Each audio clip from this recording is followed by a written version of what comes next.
الرز بشعرية، تعالي هقولك على طريقة حلوة وجميلة هيطلع معاكي مفلفل وطعمه يجنن، ويا سلام بقى لو شربناه بتشريبة من الشوربة هيبقى في طعمه في حتة تانية خالص. الرز بشعرية مناسب مع كل الوجبات وكل الأطفال والكبار كمان بيحبوه. يلا بينا أقولك الطريقة. في حلة على النار هنزل بعلبتين من الزيت، عليهم 3 مكعبات من الزبدة، وهنا الزبدة مهمة طبعا لأنها بتدي طعم حلو قوي وبتخلي الرز كده طعمه مزبد، لا بتبقى مناسبة ومهمة جدا. هنزل بكوباية من الشعرية، هديهم تقليبة مع بعض وافضل اقلب الشعرية على نار هادية عشان ما تتحرقش لحد لما تتحمر معايا. طبعا هتتحمر معايا يعني ضروري لونها ما يغمقش، لازم يكون لونها ذهبي.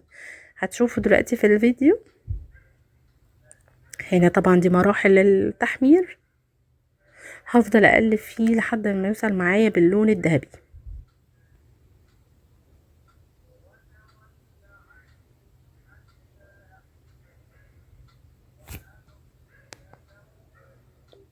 هنزل عليهم بالرز المصري وهديهم تشويحة مع بعض،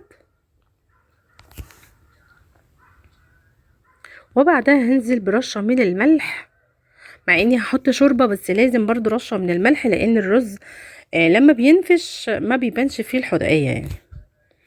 بس هديهم تشويحة مع بعض. الخطوة دي هتاخد مني 5 دقايق، وبعد كده هنزل بالشوربة بتاعتي لحين تغطية الأرز. هنا طبعا الرز ساخن والشوربة ساخنة، فمش هياخد معايا وقت. هديهم تقليبة مع بعض وهغطي وهسيبهم على نار عالية لمدة 5 دقايق. هنا بعد 5 دقايق الشوربة اتشربت، هديهم تقليبة.